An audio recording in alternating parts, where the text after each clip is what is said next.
IPL 2025ರ 4ನೇ ಪಂದ್ಯದಲ್ಲಿ Delhi capitals ತಂಡ ರೋಚಕ ಜಯ ಸಾಧಿಸಿದೆ. ಈ ಪಂದ್ಯದಲ್ಲಿ ಮೊದಲು ಬ್ಯಾಟ್ ಮಾಡಿದಂತಹ ಲಕ್ನೋ ಸೂಪರ್ ಜೈಂಟ್ಸ್ ತಂಡವು ನಿಗದಿತ 20 ಓವರ್ಗಳಲ್ಲಿ 209 ರನ್ ಕಲೆ ಹಾಕಿತು. ಈ ಗುರಿಯನ್ನು ಬೆನ್ನತ್ತಿದ ಡೆಲ್ಲಿ ಕ್ಯಾಪಿಟಲ್ಸ್ ತಂಡವು 19.3 ಓವರ್ಗಳಲ್ಲಿ 211 ರನ್ನನ್ನು ಬಾರಿಸಿ 1 ವಿಕೆಟ್ನಿಂದ ರೋಚಕ ಜಯ ದಾಖಲಿಸಿತು.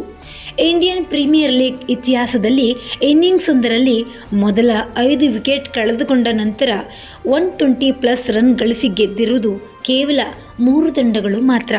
ಈ ದಾಖಲೆ ಪಟ್ಟಿಯಲ್ಲಿ ಸೋಮವಾರದವರೆಗೆ ರಾಯಲ್ ಚಾಲೆಂಜರ್ಸ್ ಬೆಂಗಳೂರು ತಂಡ ಅಗ್ರಸ್ಥಾನದಲ್ಲಿತ್ತು. ಆದರೆ ಇದೀಗ RCB ತಂಡದ ಈ ಅಪರೂಪದ ದಾಖಲೆಯನ್ನು ಡೆಲ್ಲಿ ಕ್ಯಾಪಿಟಲ್ಸ್ ಧೂಳಿಪಟ ಮಾಡಿದೆ.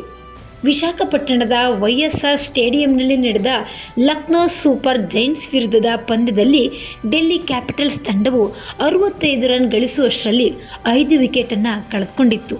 ಇದಾದ ಬಳಿಕ ಡೆಲ್ಲಿ ಕ್ಯಾಪಿಟಲ್ಸ್ 80 ಎಸೆತಗಳಲ್ಲಿ 144 ರನ್ ಬಾರಿಸಿದೆ.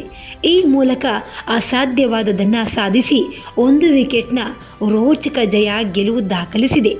ಇದರೊಂದಿಗೆ IPLನ ಇತಿಹಾಸದಲ್ಲಿ 5 ವಿಕೆಟ್ ಕಳೆದುಕೊಂಡ ಬಳಿಕ ಅತಿ ಹೆಚ್ಚು ರನ್ ಬಾರಿಸಿ ಗೆದ್ದ ತಂಡವೆಂಬ ದಾಖಲೆ ಕೂಡ ಡೆಲ್ಲಿ ಕ್ಯಾಪಿಟಲ್ಸ್ ತಂಡದ ಪಾಲಾಗಿದೆ. ಇದಕ್ಕೂ ಮುನ್ನ ಆ ರೆಕಾರ್ಡ್ ರಾಯಲ್ ಚಾಲೆಂಜರ್ಸ್ ಬೆಂಗಳೂರು ತಂಡದ ಹೆಸರಿನಲ್ಲಿತ್ತು. 2016ರ IPLನ ಮೊದಲ ಕ್ವಾಲಿಫೈಯರ್ ಪಂದ್ಯದಲ್ಲಿ ಗುಜರಾತ್ ಲಯನ್ಸ್ ವಿರುದ್ಧ RCB 29 ರನ್ಗಳಿಗೆ 5 ವಿಕೆಟ್ ಕಳೆದುಕೊಂಡಿತ್ತು. ಹೀಗಿದ್ದರೂ AB de Villiers 79 ರನ್ನನ್ನು ಗಳಿಸಿ ಅವರ ಸ್ಫೋಟಕ ಇನ್ನಿಂಗ್ಸ್ನೊಂದಿಗೆ RCB ಪಡೆ 159 ರನ್ಗಳನ್ನು ಚೇಸ್ ಮಾಡಿ 4 ವಿಕೆಟ್ಗಳ ಜಯ ಸಾಧಿಸಿತ್ತು. ಅಂದು RCB 5 ವಿಕೆಟ್ ಕಳೆದುಕೊಂಡ ಬಳಿಕ ಕಲೆ ಹಾಕಿದ್ದು ಬರೋಬ್ಬರಿ 130 ರನ್ಗಳು.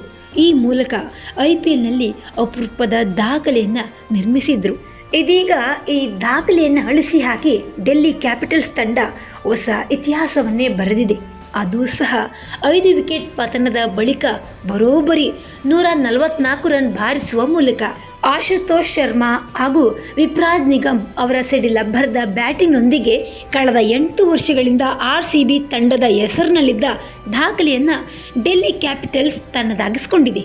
ವೀಕ್ಷಕರೇ, ಮತ್ತಷ್ಟು IPLನ ಅಪ್ಡೇಟ್ಸ್ಗಳಿಗಾಗಿ ನಮ್ಮ ಪ್ರಭಾಸ್ ಕ್ರಿಕ್ ಕಾರ್ನರ್ ಯೂಟ್ಯೂಬ್ ಚಾನಲನ್ನು ಹಿಂದೆ ಸಬ್ಸ್ಕ್ರೈಬ್ ಮಾಡಿ.